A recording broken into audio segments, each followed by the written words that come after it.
La cultura es hija de su tiempo. Las manifestaciones culturales responden a las tecnologías, a los modos de organizarse las sociedades y hoy tenemos una serie de manifestaciones culturales que no todas son culturas, es decir, todas las manifestaciones son culturales, pero no toda la cultura son manifestaciones culturales, que son las que se han visto gravemente afectadas por la pandemia.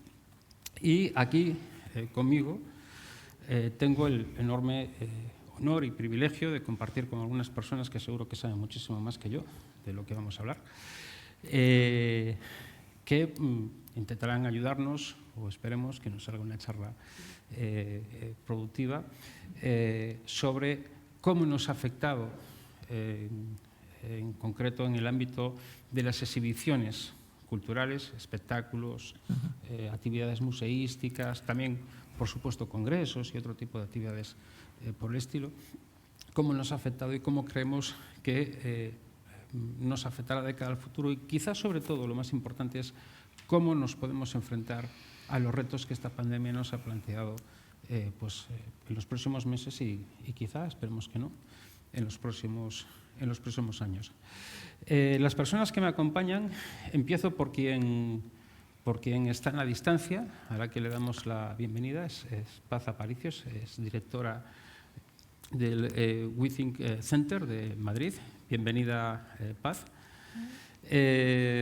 Bueno, el WeThink, supongo que todos habréis oído hablar de él, pero es, bueno, me daba unos datos, Paz, verdaderamente, no los conocía, verdaderamente extraordinarios. Es decir, la actividad que tiene el WeThink lo coloca en el top 10 mundial, cosa que es mucho decir. Hay un montón de ciudades mucho más grandes de Madrid en el mundo como para que el WeThink esté en el top mundial.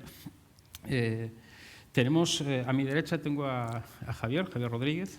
Él es director de otro centro también muy importante en España y en Galicia, posiblemente sea el más grande, el que más actividad tiene, que es el Coliseo de La Coruña. Un poco más allá está Cecilia Pereira, ella es la comisaria del Xacobeo, ¿vale? No os voy a presentar qué es el Xacobeo para Galicia, qué significa el Camino de Santiago y qué importancia tiene. Supongo que Cecilia estará en el centro de muchos pensamientos ahora mismo y posiblemente también de muchas conversaciones, aunque yo le he propuesto no tratar específicamente sus cuestiones de negociados en esta charla. Y la persona que está más alejada de mí es Carlos Montilla. Carlos nos conocemos hace un montón de años, es amigo, voy a decir, es jefe mío, porque es directivo de la Asociación de Festivales de Galicia, es, por supuesto, el organizador de este evento y el director del 17 grados Ribera Sacra Festival, y al que he dejado un poco para el final porque quisiera hacer una pequeña aportación personal, que es una felicitación a él y a todo su equipo por haber obtenido el premio a Mejor Festival de España de pequeño formato, que parece mentira, pero con la cantidad de festivales que hay en España es mucho decir, o sea que enhorabuena, Carlos. Hay muchos, sí. Bueno, yo ya quiero y creo que debo parar de hablar. Me gustaría introducir algunas cuestiones en las que, bueno, os animo incluso a interrumpiros, a intervenir en las distintas intervenciones y a establecer aquí un diálogo, esperemos que lo más ameno posible. Casi obligado, es decir, empezar a hablar por el pasado más reciente. ¿Cómo os ha afectado esta pandemia? Es decir, ¿qué ha supuesto para vuestras organizaciones en cuanto a organización, en cuanto a la planificación de la actividad, y en concreto en cómo habéis tenido que readaptaros a las circunstancias? Damos por supuesto que las dificultades han sido muchas, pero bueno, posiblemente cada uno de vosotros haya tenido su experiencia particular y bueno, quisiera darle pues en el mismo orden, Paz, ¿cómo os habéis adaptado? ¿Qué es lo que habéis hecho en el WeThink para intentar continuar la actividad en este periodo? Bueno, en primer lugar, siento muchísimo no estar allí con vosotros. Me habría encantado, como os imaginaréis, pero bueno, las circunstancias no ayudan. Enhorabuena por la organización fantástica, por el premio al festival, súper merecido. Bueno, qué deciros, como decía Xavi, a principios de año el Within Center estaba en el número 1 del mundo, el número de entradas de conciertos vendidos. Bueno, pues es un hito en un país tan pequeño y hemos pasado de 1000 a 0 directamente. ¿Cómo nos hemos adaptado? Bueno, pues intentando demostrar lo que creo que está absolutamente ya demostrado, que la cultura es segura, inventando cosas con cero beneficio, más bien perdiendo un poquito de dinero, pero con la decisión de hacerlo porque creo que tenemos una obligación social con la cultura y con la música de abrir. Sabéis que el Within Center, para lo bueno y para lo malo, tiene un foco muy grande porque todo lo que ocurre allí, bueno, pues tiene repercusión. Y nosotros decidimos no cerrar, sino abrir, insisto, perdiendo dinero, pero para hacer ruido, para dar a conocer a la gente que la cultura es segura, que todo lo que ha ocurrido en el Wizzing este verano, que han sido 17 conciertos nada menos, reabrimos con Loquillo y hemos hecho muchos este verano y no ha habido un solo problema y tenemos unos protocolos de seguridad 100% seguros. Bueno, insisto, hemos pasado de 100 a 0, pero igualmente creo, y yo soy muy optimista, que pasaremos de 0 a 100. En cuanto nos dejen, va a ser récord absoluto de música. Porque la gente de España le gusta muchísimo la música, le gusta mucho los conciertos, nos divertimos mucho y lo hacemos muy bien, es la verdad, en los festivales y los himnos lo hacemos muy bien.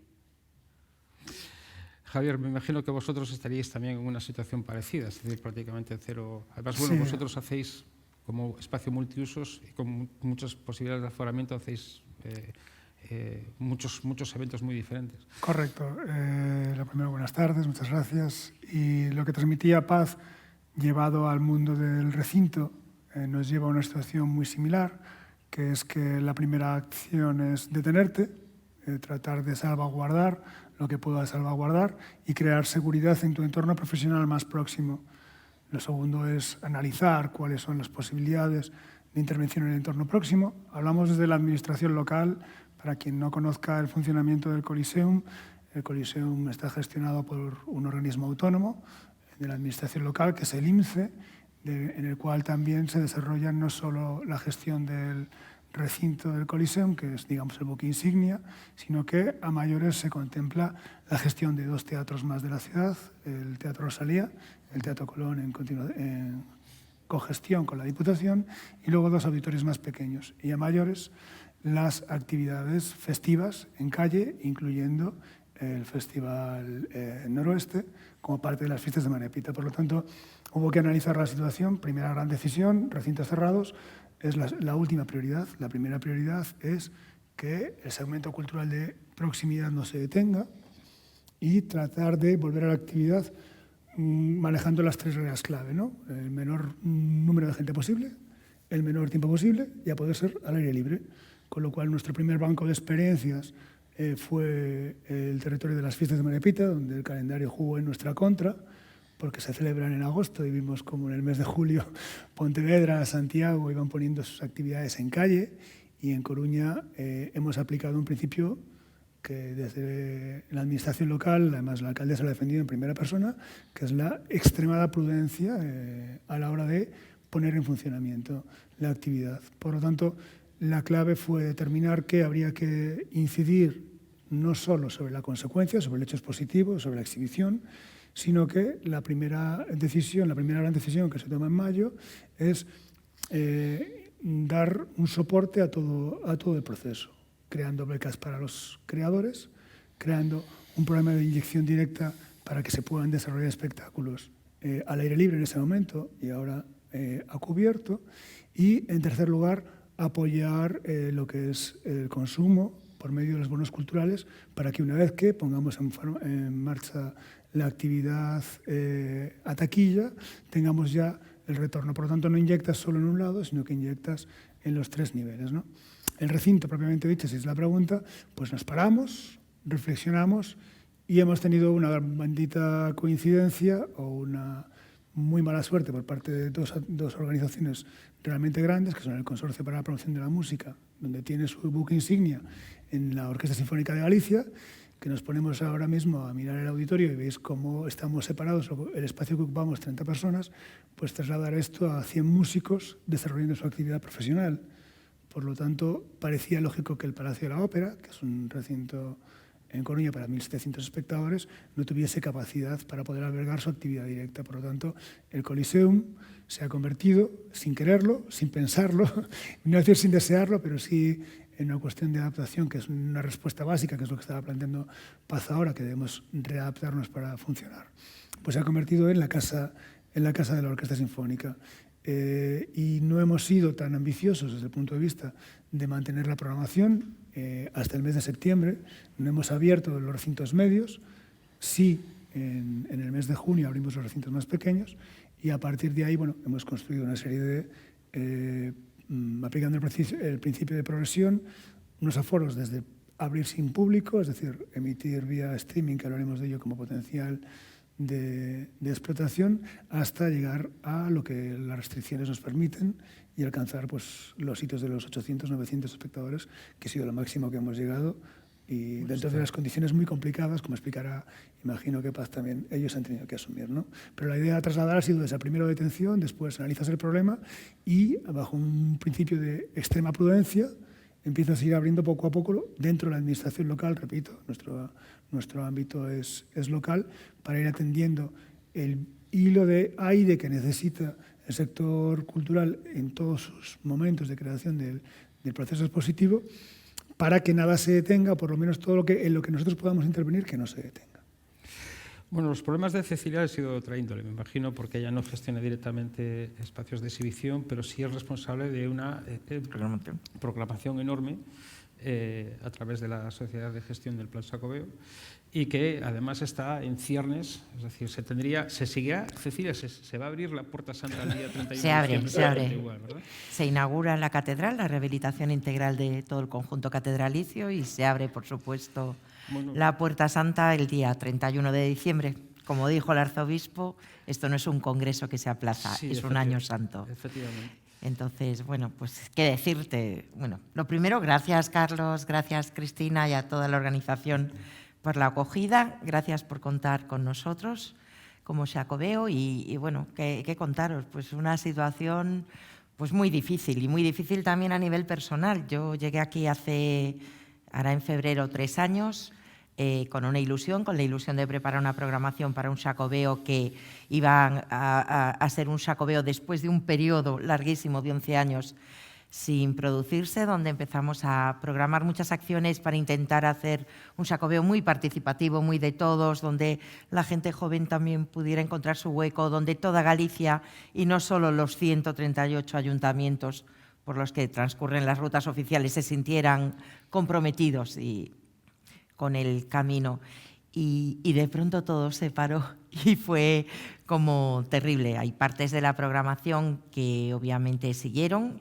Había algunos proyectos en los que habíamos trabajado con mucho esfuerzo y que nos daban como una gran visibilidad internacional.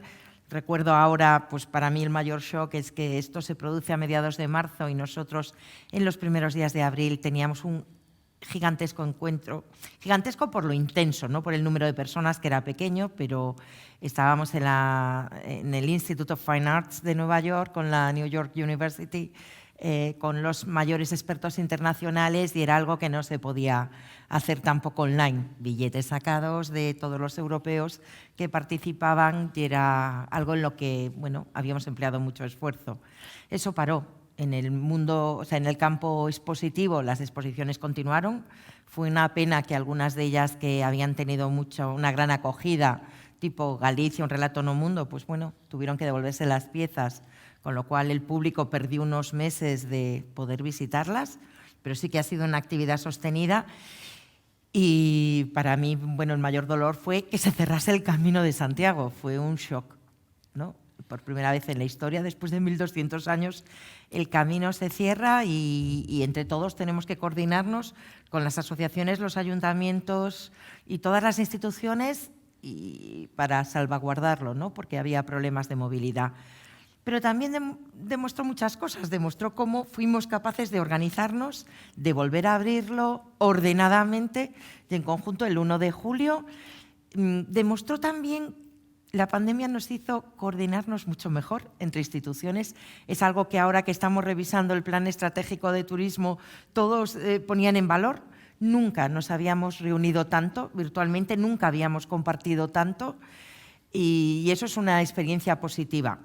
En cuanto al resto de actividades, pues las que pudimos las mantuvimos. Estoy pensando en programas grandes como Teu-Xacobeo, con un montón de proyectos donde estaban implicadas pues, personas que no son profesionales, que son amateurs, que son asociaciones, que son fundaciones, que son pequeños ayuntamientos o empresas. Y de pronto pues, bueno, nos vimos abocados a parar, a tener que ampliar el plazo.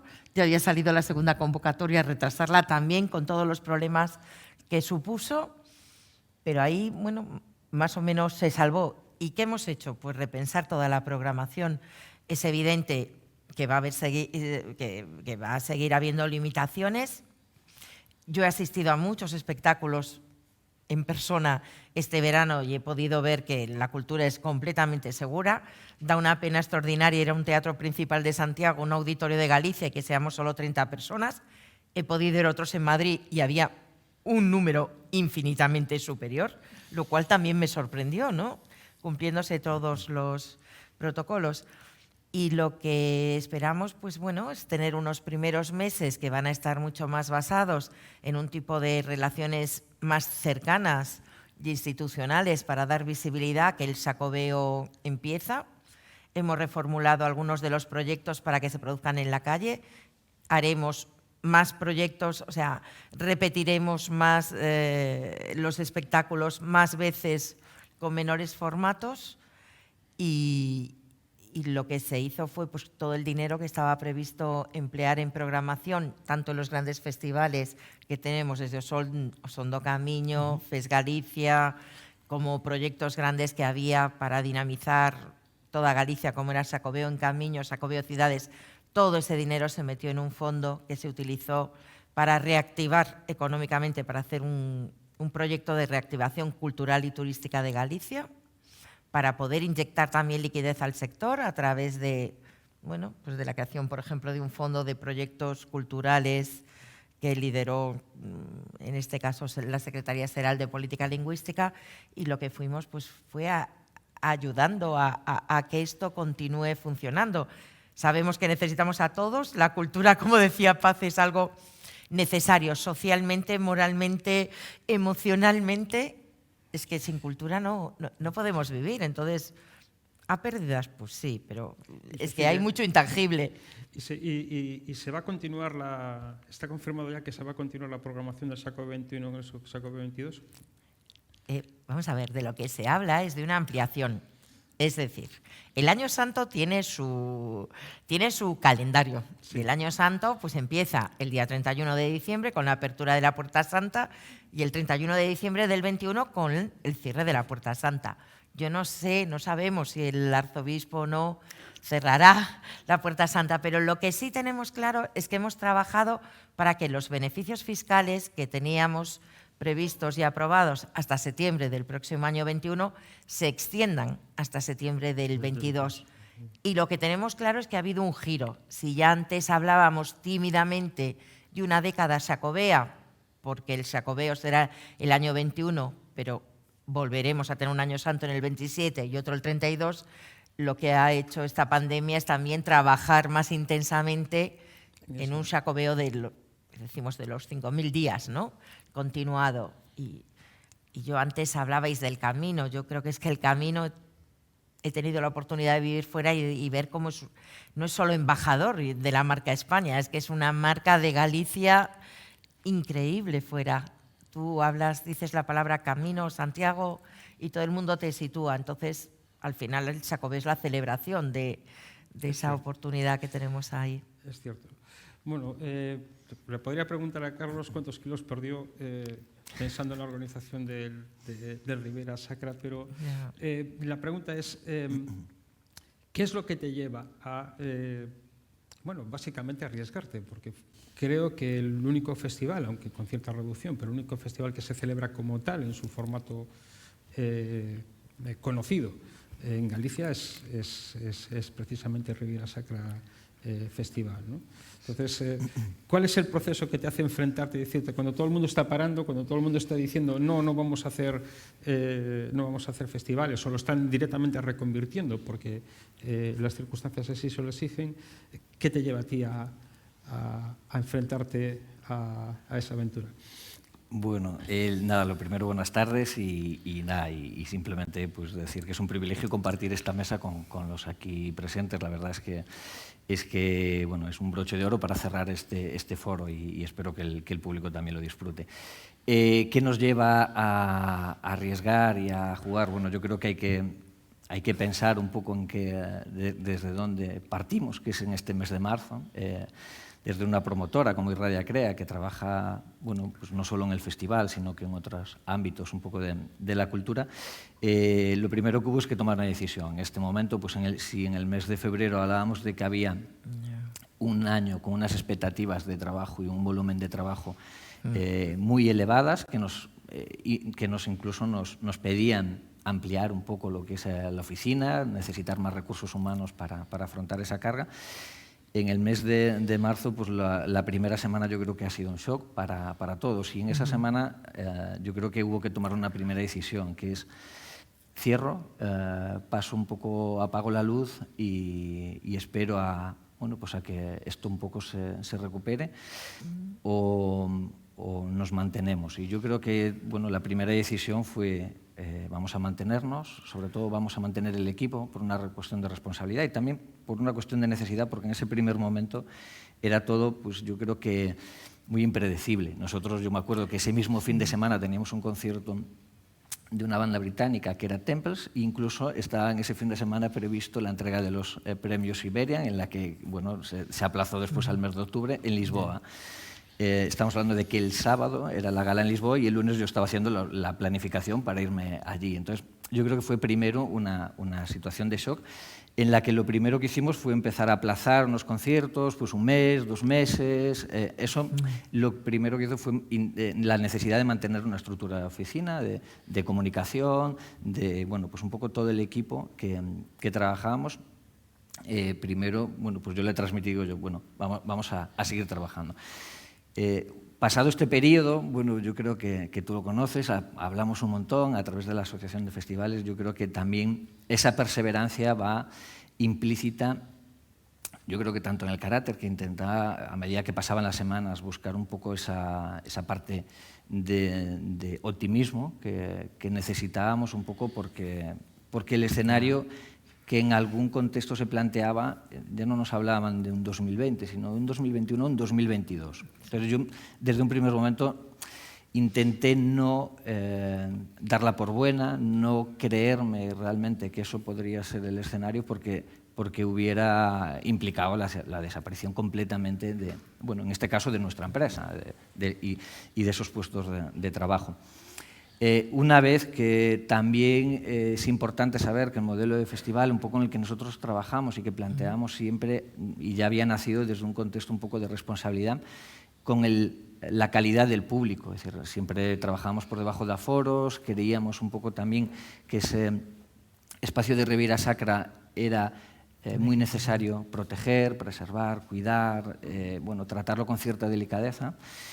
Y lo que hicimos fue bueno, pues ir dilatando un poco a medida que iban pasando las semanas y viendo un poco cómo se iban dando un poco los acontecimientos. Lo primero, evidentemente, pues todo el cartel internacional que había en el festival pues se decidió cancelar y suspender, obviamente. Se empezaron a trabajar en otros formatos y qué pasa si lo puedo hacer con 300 personas y con 400.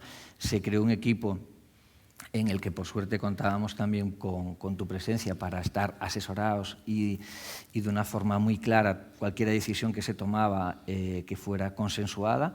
Y después había otra parte muy importante que fue una reunión con las instituciones. Nosotros hablamos con las instituciones locales y creíamos que en uno u otro caso no podía ser una decisión unilateral de no voy a hacer el festival porque no me quiero arriesgar, porque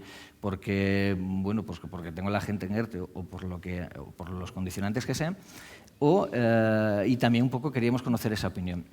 A través de esas reuniones lo que nos dimos cuenta es que sí que había una necesidad también de que no se parara, de que las cosas intentaran mantenerse, siempre y cuando poniendo por delante un poco la seguridad, las personas, cambiando el foco de atención y, pues entonces en ese momento lo que hicimos es también un compromiso que nosotros siempre desde el principio tuvimos con la Riviera Sacra y porque sabemos que mucha de otra programación se había cancelado, porque estamos en la antesala de una candidatura que en el 2021 esperemos que sea positiva y porque se necesitaba, yo creo que también reforzar una imagen de territorio,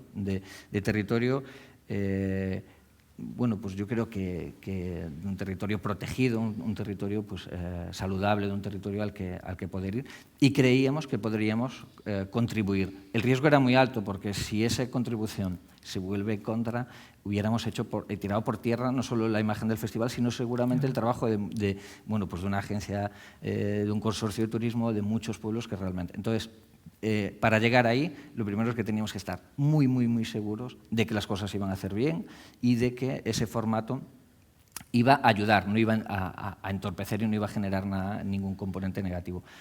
Llegado el momento, pues las circunstancias, las medidas, en ese momento tuvimos la suerte que también ese mes de julio, seguramente si fuera 15 días después, hubiéramos ya tenido que pensar en una cancelación. Llegamos, yo creo que casi al límite de que después en ese mes de junio parecía que ya todo íbamos bien. Empezó julio, nos venimos todos muy arriba y cada día, ya no cada semana, sino cada día, el desgaste emocional era terrible porque cada día nos enfrentábamos a que hoy lo hago, hoy no lo hago, hoy lo hago, hoy tengo 500, hoy tengo 200 y fue una situación realmente de un estrés muy elevado. Nos dimos de plazo 15 días previos al festival para tomar esa decisión final y sobre todo un poco también una decisión que hicimos antes de esto, hablaba de las administraciones, pero también lo que hicimos fue testar el interés del público. En un momento determinado nosotros lo que ofrecimos es, en el mes de mayo, quiero recordar, al público nos preguntaba, oye, ¿qué va a pasar? Devolvemos la entrada, que yo creo que también fue un tema muy candente. Oye, ¿qué pasa con mi entrada? ¿Qué pasa aquí? Y lo que hicimos de forma anticipada fue a la gente decirle, puedes devolver, no sabemos si va a haber festival o no, pero si quieres retira tu entrada. Y sorprendentemente lo que hizo fue activar la venta. O sea, quiero recordar que hubo como 3, 4 devoluciones de gente que aparte no se escribía porque venía de fuera y decía, mira, yo ya sé que probablemente no pueda estar. Entonces eso también nos inyectó un poco de moral a la hora de decir, oye, que el público sí que quiere, confía en el festival como un evento seguro, entonces pongamos todo lo que tenemos de nuestra parte para que, si llegado el caso, se pueda celebrar. Esta situación, pues por suerte yo creo que salió y con un gran trabajo y esfuerzo salió bien, pero al final, el punto final yo creo que se está recogiendo en esta mesa, que es la cultura es segura. La cultura, yo creo que en la mayoría de las situaciones en las que hemos vivido, incluso ha trabajado en umbrales más estrictos muchas veces de lo que la normativa nos estaba pidiendo. Creo que no se ha demostrado en ningún caso prácticamente, yo creo que ya no solo en Galicia, sino en toda España, en la que se haya generado una situación de riesgo para el público, para artistas, para los profesionales. Entonces yo creo que después hablaremos un poco de lo que va a venir, pero yo creo que este pasado, estos 6 meses deben hacernos reflexionar y ya tener una valoración de realmente dónde estamos y qué papel debe ocupar la cultura y qué medidas ahora mismo debemos de exigir o estamos en disposición un poco de empezar a exigir, porque yo creo que en ese primer momento a nadie se le ocurría de protestar porque no podía hacer un concierto, porque yo creo que era una situación muy global y muy delicada en cuanto al riesgo para las personas. Ahora ya tenemos mucha más información, ahora ya hay muchos más test, hay muchos más espacios que se han atrevido, pues aquí pues tenemos claros ejemplos de que sí que se puede seguir, sí que debemos seguir Y el festival, pues yo creo que lo único que hizo fue poner un grano ahí más en esa demostración de que sí que se puede seguir apostando por la cultura y sí que la gente, que yo creo que le decía con gran acierto, necesita socializarse, necesita estímulos positivos, porque la cultura tiene que jugar un papel muy, muy importante en la recuperación anímica también de toda esta situación. Con lo cual, bueno, pues yo creo que ese es el punto primero un poco de partida. Lo habéis dicho varios de vosotros, la cultura segura, en efecto, no se conoce no se ha reportado ningún caso asociado a ningún evento cultural, digamos, al menos profesionalmente producido, ¿vale? O cuando hablo profesionalmente producido no necesariamente por una empresa, sino con organizaciones que se dedican a organizar este tipo de eventos. Yo, por razones profesionales, he viajado un par de veces en avión desde que se estableció la pandemia. En las dos ocasiones me embutieron en medio de otras dos personas. Es decir, el avión iba a reventar, ¿vale? Iba hasta arriba. Y si te tocaba en medio, estabas en medio de dos personas. Esto es así, aparte de los otros 100 y pico, ¿no?, que te acompañaban. Bueno, está todo esto de que si la renovación del aire, del avión, pero bueno, en cualquier caso, los famosos fomites, ¿no?, los famosos aerosoles, antes de que salgan por la tubería del avión, si están expelidos a mi lado, pasan por delante de mí, ¿no? Y tampoco se sabe ¿no? Entonces, sin embargo, mientras los aviones van llenos, los metros van llenos, los autobuses van llenos, nuestros aforos, que comportan una liturgia de silencio, en posiciones exactamente igual, digamos, frontodorsal, ¿no?, igual que en un asiento de un avión, se han obligado a reducir muy seriamente los aforos, tanto en cantidad como en porcentaje, ¿no? Han sido exageradas, y ya empezamos a hablar de futuro. Vamos a dar por bueno lo que ha pasado hasta ahora, ¿vale? Vamos a decir que esto ha estado bien, ha sido necesario, aunque yo lo discutiría, ¿vale? Pero vamos a darlo por bueno. Pero de cara al futuro, ¿es viable seguir manteniendo estas limitaciones? ¿Podremos sostener la actividad? ¿Se podrá sostener la actividad? ¿Se podrán seguir manteniendo puestos de trabajo? Y sobre todo, ¿cómo le vamos a decir al público que vuelva, que se anime? ¿Cómo lo veis? ¿Tú cómo lo ves, Paz?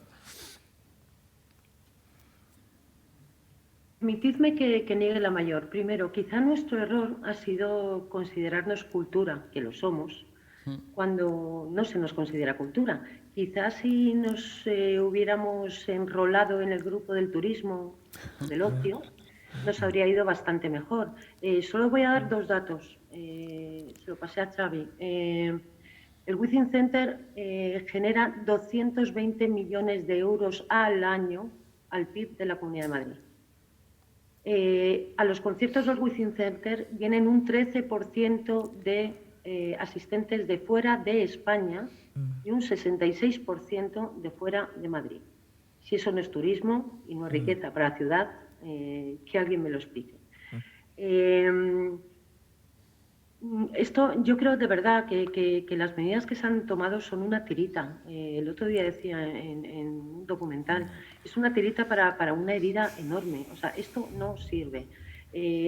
Hasta el momento en que se nos considere generadores de riqueza, sobre todo para el turismo, insisto, el Within ahora mismo, después del Bernabéu, del Museo del Prado y del Thyssen, es el recinto más visitado por extranjeros. Es decir, venir a ver a U2 o venir a ver a Vetusta, esta maravillosa gallega empresa Esmerarte, o venir a ver tantos y tantos conciertos, genera mucho dinero, mucho dinero. Hay un gran negocio de turismo de ocio y hay mucha gente como yo que nos gusta ir a ver conciertos afuera, a ciudades de fuera. Tenemos la suerte de estar en la península ibérica. Hay muchas giras internacionales que entran por Lisboa y pasan por España. Eso es una riqueza que tenemos y que nadie ha sabido valorar. estamos en un foro de turismo y de verdad que creo que es importante recalcar esto. O sea, hay muchísima gente y muchísimo dinero que se genera a través de la música en directo. Xavi, no he contestado tu pregunta, pero te la contesto rápidamente. Esto o sea, así no podemos seguir. A mí me encanta Galicia porque Xacobeo cuida mucho la cultura, tenéis grandes empresas, es increíble en una comunidad tan pequeña que haya los festivales como los que tenéis, el Resurrection, el Son do Camiño, bueno, tantos. Pero así no nos podemos mantener. O sea, realmente tenemos que ser independientes y generamos lo suficiente como para que yo no quiero que nos ayuden, pero que no nos pongan impedimentos. No hacemos nada malo, no matamos a nadie. Y la gente de la música, creo que estamos de acuerdo, que es casi que la mejor. Todos somos del mismo equipo cuando vamos a un concierto. No es como en un partido de fútbol. Todos somos del mismo equipo. Yo llevo 14 años en el Wizzing, antiguo Palacio de Deportes, y no he tenido ningún problema con la gente. Los pones una mascarilla, los sientas en un concierto de rock como el que hemos tenido Loquillo y se comportan. Sí. No sé qué más podemos hacer, la verdad, no lo sé. ¿Tú ves viable recuperar aforos? A ver, las limitaciones de aforo creo que excepto Cataluña, que llegó a poner un máximo de 3.000 personas. Creo que todos los demás han estado en el entorno de 1.000 como máximo. ¿Vale? No, sí. Xavi, disculpa, en nuestro caso en Madrid nosotros tenemos un 40%. Rafael lo tenemos el 19 de diciembre y acaba de agotar 5.000 entradas 5.000. Y va a sacar un segundo día. Es verdad que el Wizzing Center tiene un aforo de 17.000, por lo tanto el 40% te permite distancia de seguridad, etc. Sí, por eso. Pero insisto, así no se mantiene el negocio, no ganamos dinero, nadie gana dinero. No. Aunque, sí, efectivamente. Pero ¿tú crees que se puede, de cara al año que viene, incluso con o sin vacuna, me da igual, ¿tú crees que se pueden llegar a recuperar aforos en cantidades superiores a esas? Bueno, a ver, yo creo que sentados deberíamos ya de tenerlos, en nuestro caso, nuestros 12.000, porque como tú decías, en un avión vas junto. Porque en el Wizzing Center, que hay más distancia entre asiento y asiento, no puedes estar con tu mascarilla ahí estupendamente bien, con los protocolos que nosotros hacemos. A ver, yo creo que el tema va a ir un poco por bueno, pues pedir ciertas informaciones que no sé cómo se va a hacer por protección de datos, etc., pero quizá nos dejen, cuando todo el mundo enseñe que se ha hecho, ya no la vacuna, pero quizá un test de antígenos, no lo sé. La verdad es que alguien tendría que empezar a pensarlo. A mí me cuesta ahora creer que vamos a meter a los 6.500 que solemos meter en pista cuando viene Vetusta Morla, por ejemplo, pero tenemos que llegar ahí, tenemos que llegar. Entonces, en mi opinión, insisto, nada científica, como imaginaréis, pues esperamos estar en marzo, abril con 100% sentados y esperamos antes de verano poder estar con la vacuna, claramente, con el aforo que teníamos antes. Si no, nos tendremos que ir a septiembre. Pero bueno, es que si no, vamos a cerrar. No nosotros. Muchas salas, muchos festis. Yo de verdad que admiro mucho a la gente que estáis manteniendo festivales, que estamos haciendo cosas, pero esto no puede seguir así. Realmente hay mucha gente que lo va a pasar muy mal, que lo estamos pasando muy mal. ¿Tú lo ves así, Javier? Bueno, evidentemente es impactante escucharte con la enorme diferencia que tenemos de aforos entre Madrid y Galicia. Galicia, para bien o para mal, ha optado por un nivel de restricción muy superior, de tal forma que, viendo cómo habéis sufrido el impacto de la pandemia y cómo ha sido capaz de mantenerse un hilo de actividad que os ha permitido trabajar en teatros relativamente no muy lejos en el tiempo, con un 50% de aforo, cosa que ahora en Galicia estamos en 30 personas, como bien decía Cecilia. Sí, pasando por terrazas, que a lo mejor, como me ha sucedido a mí hace meses, de pasar por terrazas donde hay 90 personas o 100 y están todos acumulados, y llegar a un teatro principal de Santiago y encontrarte solo 30 personas en un estreno de danza, que es lo curioso, pero bueno. Sí, es curioso y completamente desproporcionado si entendemos que estamos en una situación en la cual lo público no es capaz de estar a la altura de lo que realmente se merece el riesgo que se está corriendo ahora mismo, ¿no?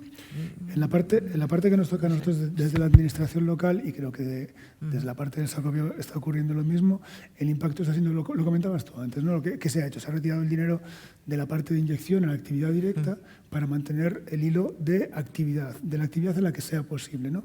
Preguntando en cuanto a los aforos, que es lo que comentaba Xavi antes. Pero también lo cierto es que se han buscado nuevas fórmulas. Correcto. Yo nunca me hubiera imaginado, yo qué sé, ver la Fura dels Baus en el espacio central de la Ciudad de la Cultura, por ejemplo, y estaban allí. Al final había 900 personas sentadas con su separación, o un concierto de Budiño en el túnel de la Ciudad de la Cultura también. O sea, nos hemos visto obligados a buscar otros escenarios y otros espacios que nos permitían ese distanciamiento. Ahí y eso es lo positivo, correcto, digamos. No. Yo iba a transmitir en positivo la cuestión que planteaba ahora Paz, que evidentemente estás ante el recinto más importante de Europa, probablemente uno de los más importantes del mundo, a su nivel de actividad, que es un recinto cerrado, no olvidemos que lo mete en un saco especialmente complicado, y lo que nos queda aquí para poder mantener la actividad son dos progresiones muy claras, es decir, el trabajo de la proximidad, de la programación de proximidad a el horizonte, que me alegra tu optimismo y pensar que en el mes de julio podamos encontrarnos al 100% de aforo, sería una auténtica maravilla. Yo creo que vamos a estar lastrados en cuanto a porcentualmente se refiere todo el 2021, por lo menos si siguen las líneas de intervención que nosotros estamos teniendo para grandes aforos en cerrado. Es la sensación que me gustaría estar equivocado, pero creo que es lo correcto. Por lo tanto, hay grandes virtudes y oportunidades en los espectáculos en abierto. Yo creo que es una magnífica oportunidad, además por la dimensión de aforo, porque una cuestión de proximidad a globalidad, y lo segundo, de aforo reducido a un aforo grande. Claro, de todas formas yo creo que es importante puntualizar una cosa, un poco al hilo también de lo que decía Paz. ¿Es realista pensar en este formato para el futuro? No. ¿Ha sido rentable hacer esta edición del festival? No. ¿Podría mantenerla indefinidamente? No. Entonces, por eso también yo creo que aquí, la decisión de haberlo realizado, el aspecto económico ha quedado completamente a un lado, ha primado otras cosas, que es apoyar, y esto sí que 100%, y de hecho nosotros en Ribeira Sacra siempre intentamos posicionarnos en la parte de turismo, porque creemos que nosotros lo que estamos aquí generando también, porque el más del 60% del público que viene al festival, es decir, cercano al 70%, es de fuera de la Ribeira Sacra, un 20% de fuera de Galicia, y eso va en la sintonía completamente de lo que dice. A partir de ahora, yo creo que hemos pasado ya el umbral de resistencia, de decir, vale, todo el mundo ha puesto lo mejor de sí, dejando a un lado la rentabilidad económica, simplemente con el afán de mantener un sector. Si Ribeira Sacra se hizo también es porque ha generado un impacto y porque se ha visto que inyectaba una capacidad y una carga de trabajo a numerosas empresas, aunque sea un festival pequeño. La dimensión sigue necesitando personal de seguridad, gente. Nosotros trabajamos con 4 escenarios, es decir, la producción ha sido muy grande, prácticamente mucho mayor que la que si estuviéramos hablando de una edición normal. A partir de ahora, que va a venir, yo creo que tenemos 6 meses en los que sí que esta relación de convivencia público y privada tiene que ser muy, muy, muy clara, muy fluida, si queremos mantener las empresas. Y sobre todo si queremos mantener empresas en territorios como Galicia, que realmente yo creo que una de las cosas que creo que deberíamos de un poco también de contextualizar es que es increíble que en Madrid se pueda vender, Rafael, 5.000 entradas y aquí se vendan entradas. Yo creo que 2021 lo que hay que esperar es que se regularice un poco la capacidad a nivel un poco nacional de capacidad de aforos, de medidas, sobre todo para que también las empresas se vean más o menos igualadas, porque no puede haber un desfase tan grande, o lo que puedes generar es que en una comunidad autónoma haya un 90% de empresas que hayan sobrevivido y en otra un 20%. Simplemente por una toma de decisiones. Entonces yo creo que hay que intentar equilibrar la toma de decisiones, hay que coger los datos que para eso también nos hemos esforzado, el Wizzing, Coliseo, desde la programación de Xacobeo, buscar nuevos formatos, de todo. Yo creo que eso ahora alguien lo tiene que leer, alguien tiene que interpretar todos estos datos, alguien tiene que decir, oye, vale, me lo creo, está testado. Esto es como la vacuna, es decir, está testada. Entonces nosotros hemos testado la seguridad y ese test tiene que ser ahora recogido por alguien para que realmente tome las medidas y interprete esa información en una clave en la que se facilite. Y cuando no es viable facilitar un poco esos accesos o cuando tú no puedes cubrir un 100% de recinto o te tienes que ir a un 50%, tiene que haber una entidad que a ti te diga, vale, yo te estoy obligando a cerrar, a que tu volumen de negocio no sea rentable, vamos a intentar ayudarte a mantener esta travesía, porque realmente podemos, y ojalá seamos tan optimistas de que en julio podamos estar en esta dimensión. Pero es que a lo mejor no lo estamos y a lo mejor una vacuna falla, con lo cual yo creo que, y esta es una posición un poco que tomábamos también muchas reflexiones con Xavier, que yo le decía a Xavier, yo no soy un kamikaze, o sea, que sea optimista no quiere decir que no sea realista. Y hay una parte también que debemos de tener en cuenta, que es las variables de lo impredecible que va a pasar. Es decir, ya, pero por poner un poco el punto de vista también en el optimismo. A ver, tú has hablado de generar comunidad, tú con tu festival, y también has visto una reacción del público comprándote las entradas, no devolviéndolas, donde tú lo que tienes que trabajar es esa comunidad que tienes alrededor. Yo quiero poner el punto, no solo sé que para los festivales y para la música es más complicado, pero nos ha abierto una puerta de entrada hacia otros territorios físicos, como nunca pensé que, primero hemos dado un salto en lo digital espectacular, o estamos intentando hacerlo. Hemos abierto una puerta al mundo en muchos de los espectáculos, también en los festivales y en otros campos de la cultura. Yo nunca pensé que llegásemos a hacer foros de pensamiento donde poder invitar y poder tener participando a gente que sé que si no podrían por su agenda venir a Galicia, y eso lo hemos hecho con los foros A Cultura Sigue. Esto mismo es un ejemplo. En condiciones normales esto no se grabaría, no se emitiría y no habría la oportunidad de poder verlo a posteriori. Es decir, quería también levantar un poco el canto a la esperanza. Son momentos muy duros, pero la cultura necesita ayudas, claro que sí, y las necesita como han sido necesarias y lo son en campos como la educación, en campos como, ¿sabes?, como la sanidad. Es exactamente igual.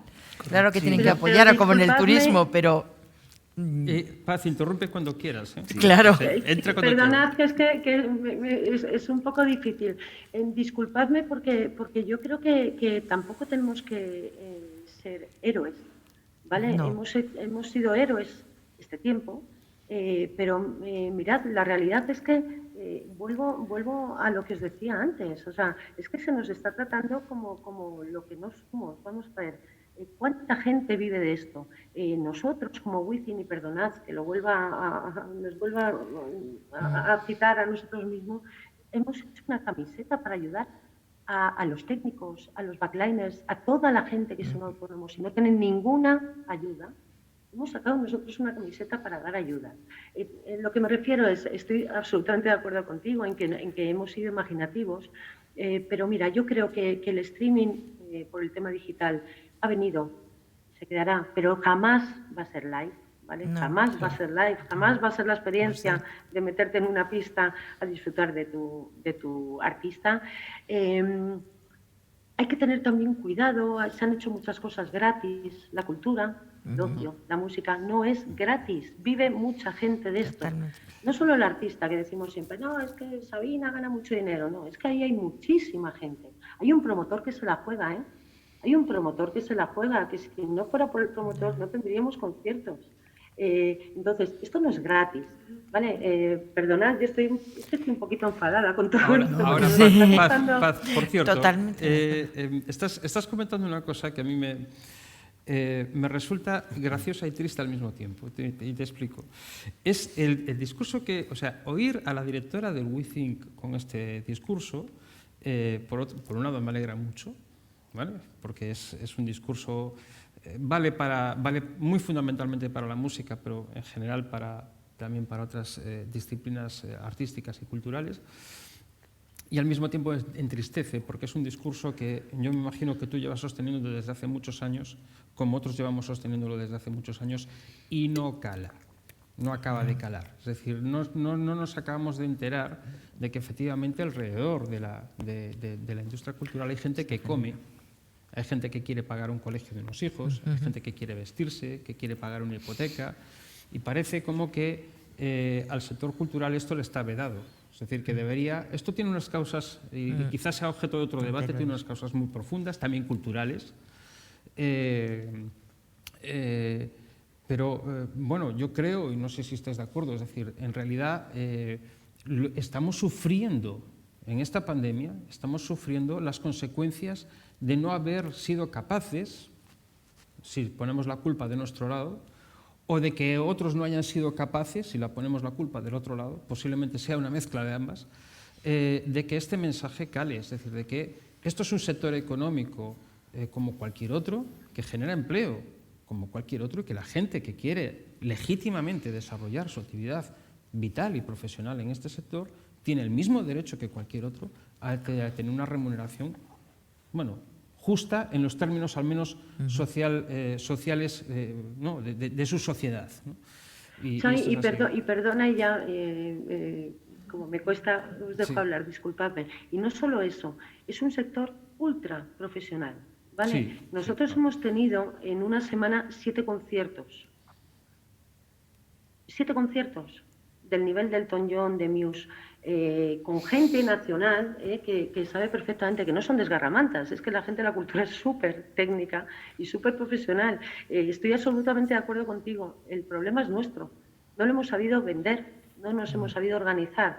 Cuando seamos capaces de decir lo que generamos, el nivel de profesionalidad que tenemos y, sobre todo, la satisfacción que generamos, que no somos el problema, somos parte de la solución. Cuando lo sepamos explicar, unirnos y explicarlo, yo creo que nos va a ir mucho mejor. Espero que después de todo este jardín saquemos alguna conclusión en ese sentido, sobre todo de unidad, de recintos, un compañero de La Coruña, de festivales, de patrocinios, de todo. Es que cada uno hemos hecho la guerra por nuestra cuenta, pero ¿qué hemos hecho algo mal aparte de dar satisfacción a la gente? Porque no lo sé.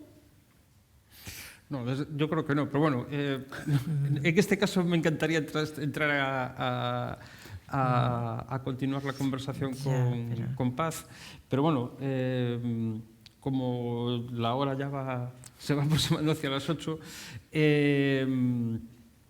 yo un poco, y al hilo de lo que decía antes Carlos, me gustaría saber, no yo, sino que hablásemos un poco de cómo... ¿De qué herramientas o de qué propuestas o de qué cosas desde el sector cultural, y en el caso de la industria cultural, que existe muchas veces una confusión entre cultura e industria cultural? No, industria cultural es una parte de la cultura, pero no lo es todo. Lo que pasa que es la verdaderamente generadora, ¿no? de todo esto que estaba ahora comentando Paz.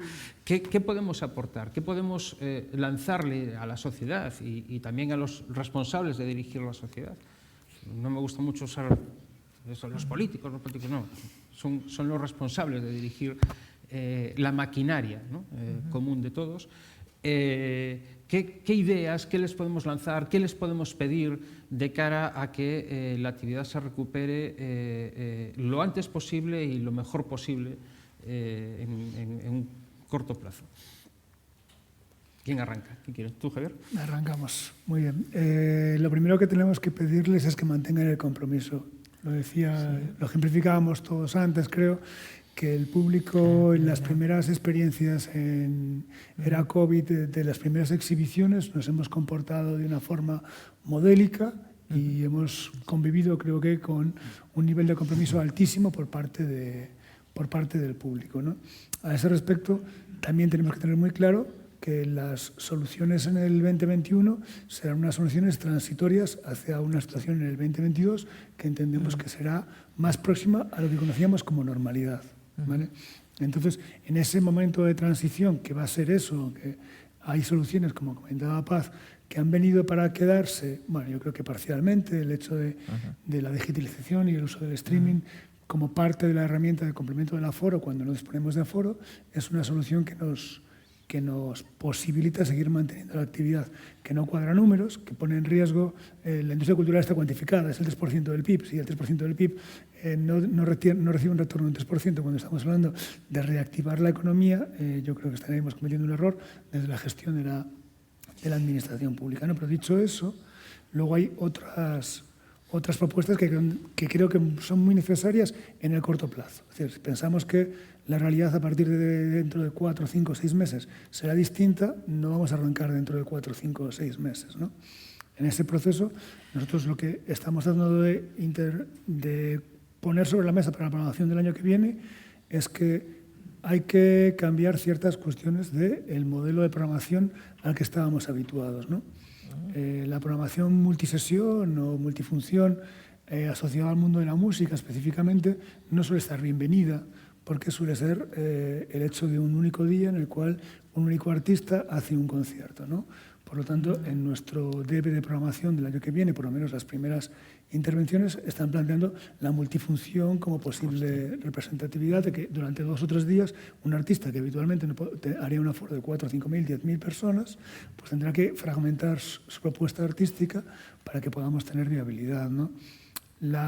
El solapamiento entendido como contraprogramación es un pecado de los últimos años, sin embargo, a la hora de distribuir público y que el público pueda acceder al producto cultural, igual no es tan descabellado pensar que una multiprogramación que coincida en el tiempo en diferentes espacios pueda dar respuesta a una demanda de posibilidad de albergar a más cantidad de público teniendo la infraestructura necesaria. Afortunadamente Coruña la tiene y en esa es otra de las líneas por las que estamos trabajando e insisto en el corto plazo, no para quedarse a largo plazo, pero sí en el corto plazo, esa nueva dimensión del éxtasis colectivo, ¿no? que proponen las grandes masas y que no podemos disfrutar, habrá que fragmentarla de forma tal que puedas tener el live en un porcentaje y en otro porcentaje el seguimiento online, ¿no? Son 3 claves así rápidas para que podamos entender por dónde estamos construyendo nosotros una programación que en el primer semestre es una programación en progresión que no alberga la supuesta nueva vuelta a la normalidad que conocíamos, que podríamos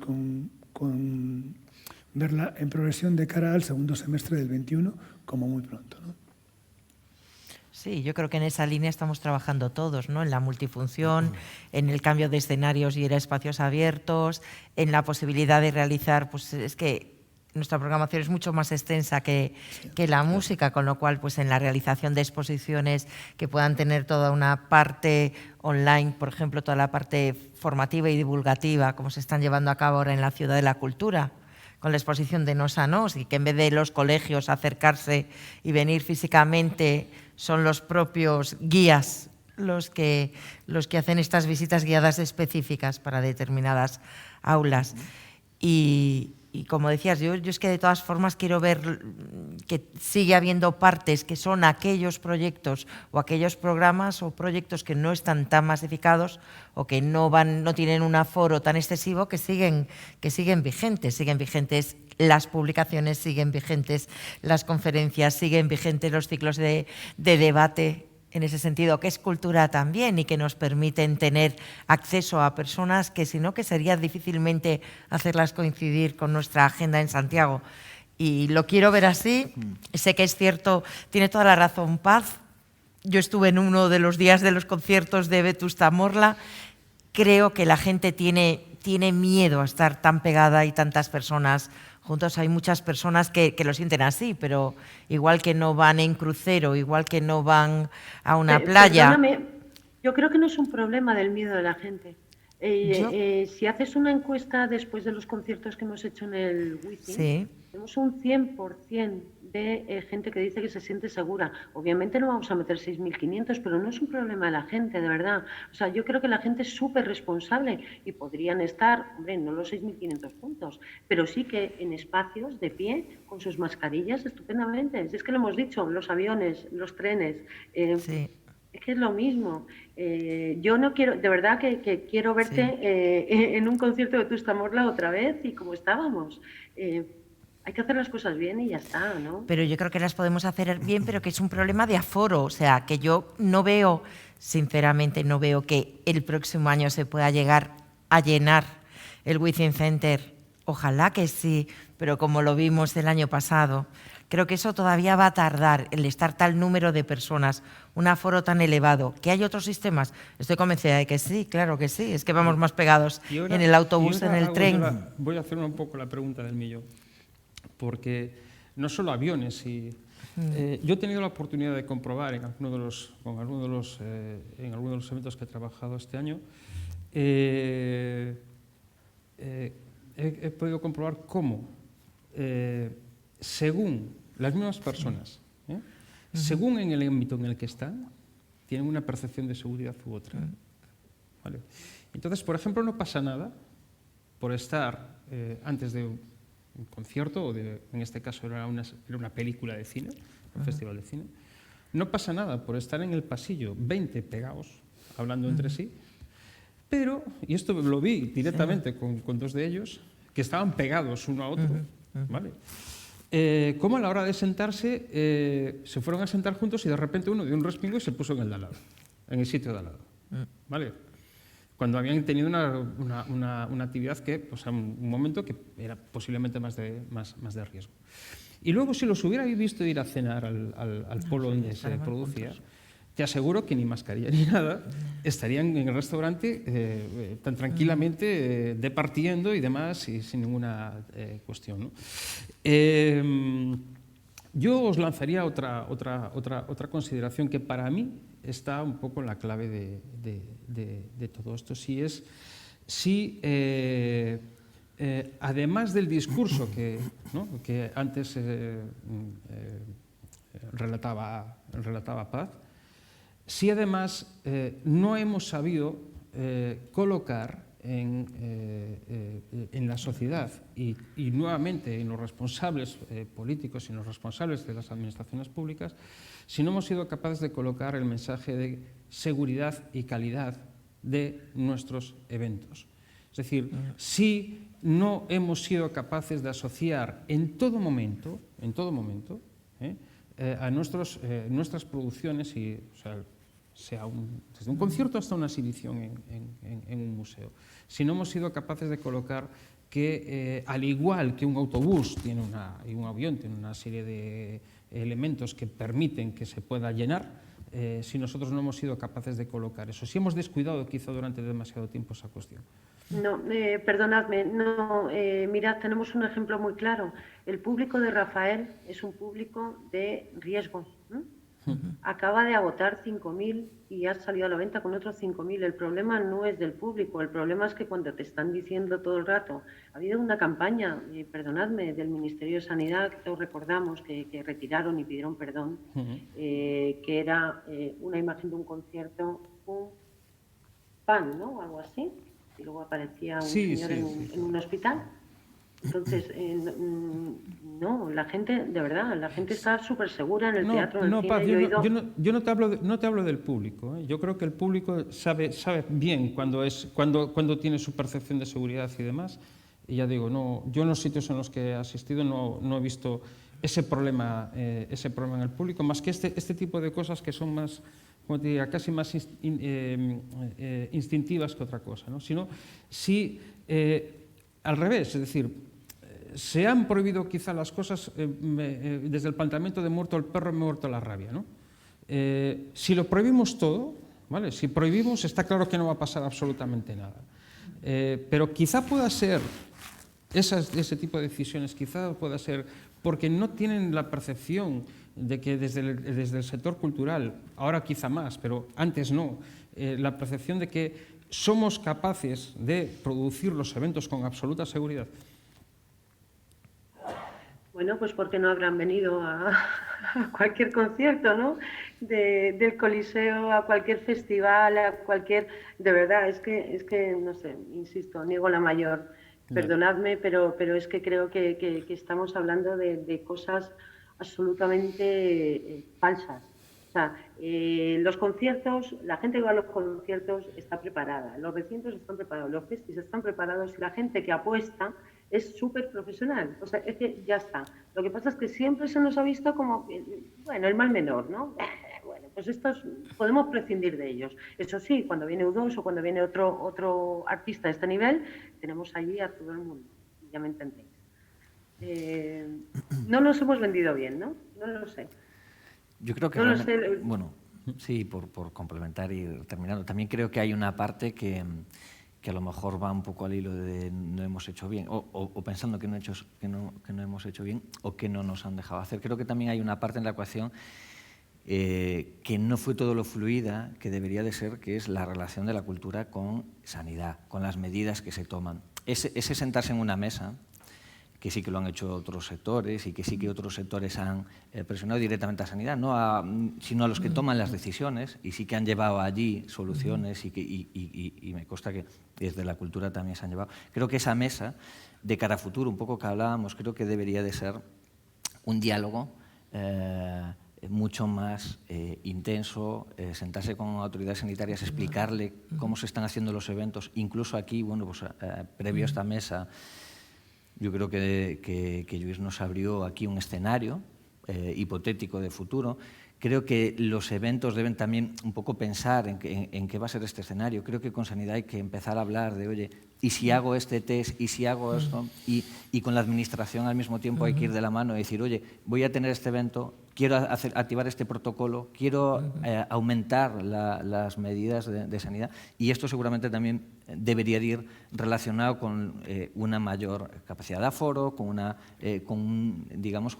percepción tanto del público como seguridad.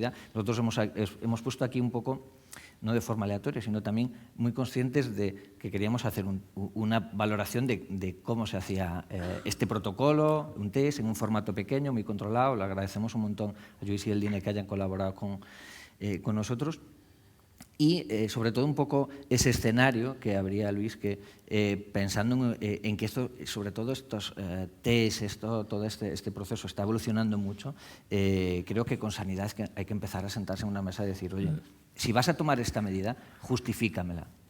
Si vas a quitarme o a dejarme X aforo, dime en base a qué se están tomando estas decisiones. Y creo que hasta ahora no hemos tenido ninguna notificación de por qué se tomaban medidas, porque realmente, y yo creo que hay muchos casos, no solo en el aquí, se generan aforos con un número independientemente del aforo del sitio. Es decir, ese tipo de medidas yo creo que es la que debemos de sentarnos con quien las está tomando para intentar, si están equivocados, intentarles hacer ver, que es un poco también, yo creo que al hilo lo que vas tú a decir, a lo mejor nos falta también sentarse con esa mesa de reflexión y de debate en la que se toman esas medidas de pues que no se puedan vivir convivientes, que un aforo de tal, que tengamos que tomar un toque de queda, y en esa mesa a lo mejor realmente sí que hay que tener más presión, más capacidad de sentarse como sector y sobre todo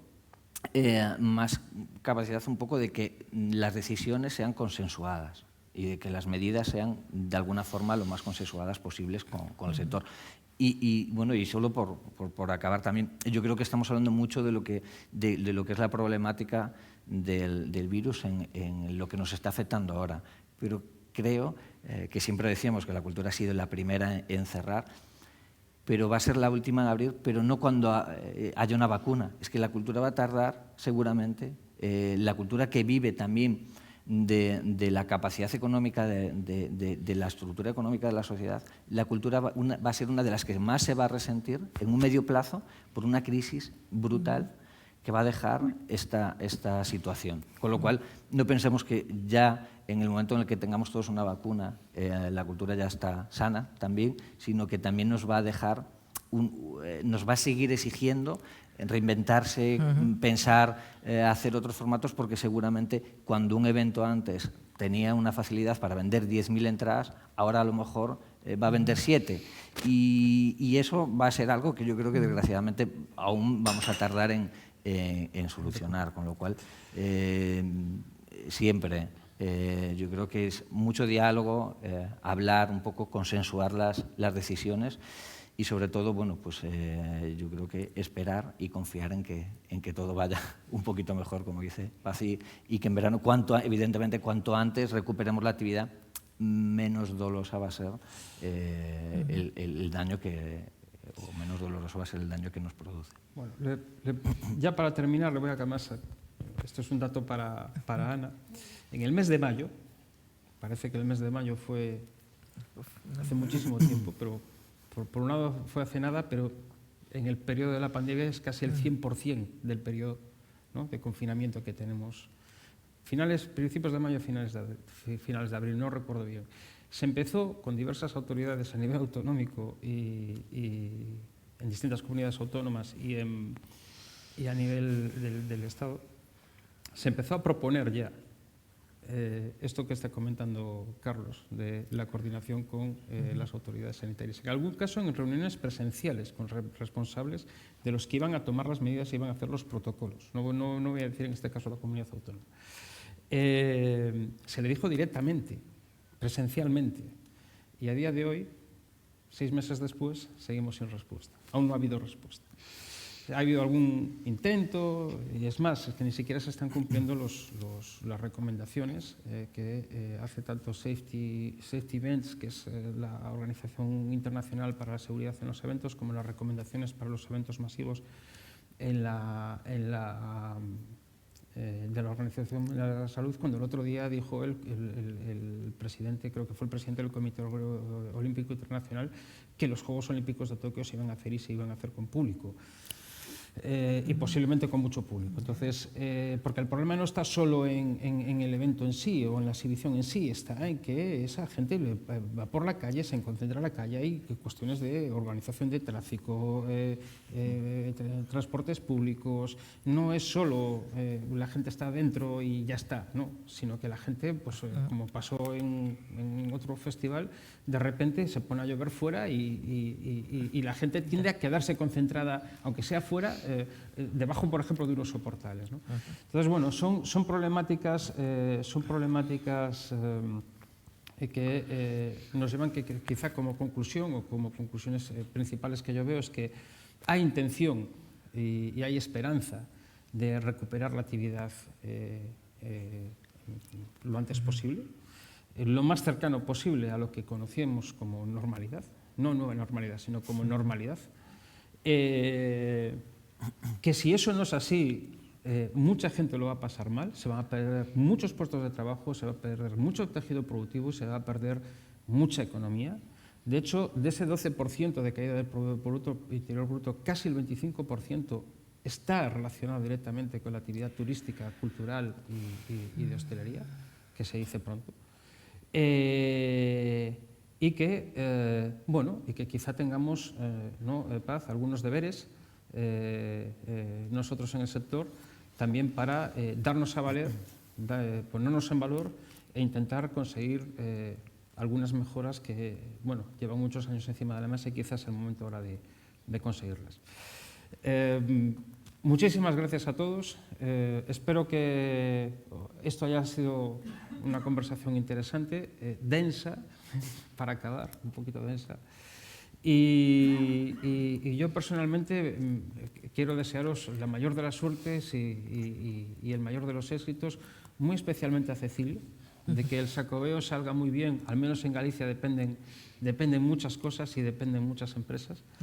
Y bueno, Javier, que recuperéis lo antes posible los aforos en todos los recintos y en todas las cosas que hacéis en Coruña, que son muchas y muy interesantes. A Carlos, ¿qué le voy a decir? Es decir, estamos en ello, en conseguirlo. Y Paz, que no abandonéis el número 1, nunca, a ser posible. No, y gracias a todos los que dais voz a la música, gracias a los valientes que nos atrevemos a hacer festivales, a seguir con la cultura, de verdad, es importante para nuestra salud mental, si no vamos a volvernos todos locos. Gracias de verdad. Bueno, pues muchas gracias a todos.